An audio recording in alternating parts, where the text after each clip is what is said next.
Good morning. It's Sunday, March 31st, and there may be some good news coming soon for members of the elder community. I'm talking about those people who are in their 60s and 70s right now. Because what's on the table is a possible elimination of the taxes, the federal taxes that are put upon Social Security. And it's about time, because most of the people in that age group, including myself, have paid taxes their whole life. And they paid taxes on all the money that was ended up in Social. So why were we being charged, or are we being taxed now on our Social Security income? It's like double taxation. Anyhow, there is a bill on the floor that is going to eliminate the tax on Social Security, hopefully. And if this bill passes and it takes place, the benefit will start in 2026.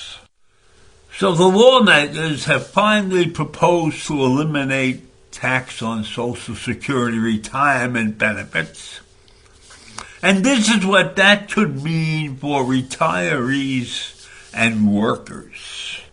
This proposal to end the federal tax on Social Security benefits would provide relief for many retirees as early as next year. That's because, as the bill is worded, federal taxes on Social Security income would be eliminated in 2025. And that would affect the tax returns filed in early 2026. And some of the people in favor of this bill have finally agreed that you earned it and you can keep it. That's what they're calling this act. You earned it, you keep it act. And it's referred to as a win-win by its sponsor, Minnesota Rep. Angie Craig, a Democrat from Minnesota. This is a tax cut for seniors and a way to ensure that more Americans can depend on the Social Security benefits they've earned.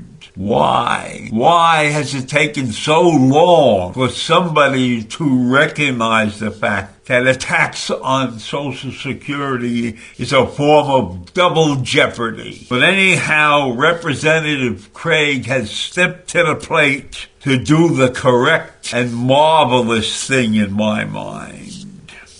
Let me caution you all out there. This isn't a sure thing yet. This isn't the first time that lawmakers have introduced legislation to end income tax on Social Security benefits. So will this bill pass this year? And what will happen if it does pass this year? So if we eliminate the federal income tax on Social Security, many people would benefit, because if you have other forms of taxable income, such as a retirement account or an IRA or something like that, those would still be taxed, but you would not be hit by the Social Security tax on top of those taxes. And when Social Security is looking at how to tax you, they tax you according to the other income that you earn. So the fact that you have a retirement account causes your Social Security to be reduced. Is that fair? No. If you've taken care to live a comfortable, long life, they shouldn't be stealing money from you by taxing your Social Security. According to one analysis, provisions in the You Earned It, You Keep It bill would benefit retirees and other Social Security recipients for decades. payments. That's because that bill ensures payment through 2054. And that's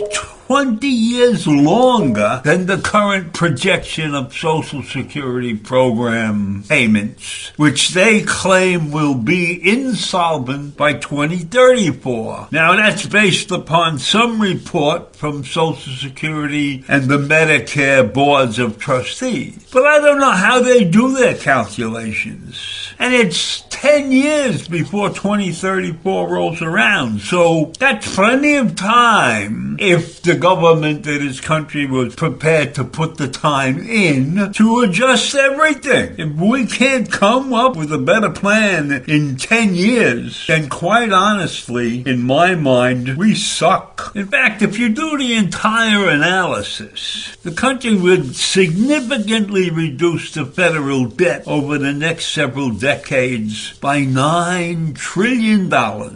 That's because eliminating taxes on the Social Security benefits would be paid for by increasing taxes on higher earnings, on those people who are higher earners.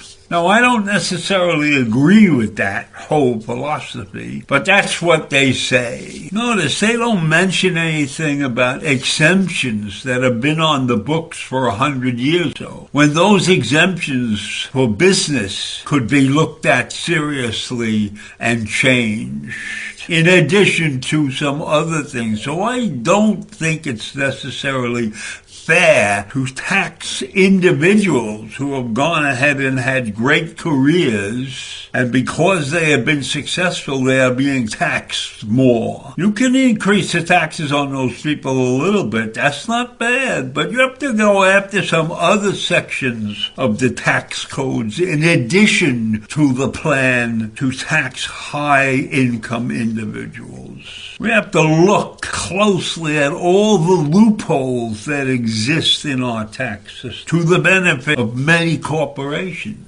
There's no reasons why the corporation tax should only be 21%. And there's no reason why many corporations don't pay any taxes at all. There are many business loopholes that could be closed to the benefit of all of us. So while taking the tax away from Social Security is a wonderful, wonderful thing, I think we have to put a lot of work into the proper way to replace that income for the government. And I'm not so sure our government people are smart enough to cover all their bases. And let us not forget that they are heavily influenced by campaign donations.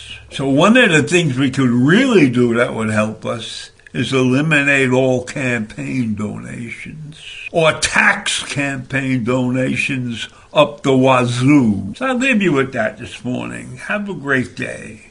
Bye.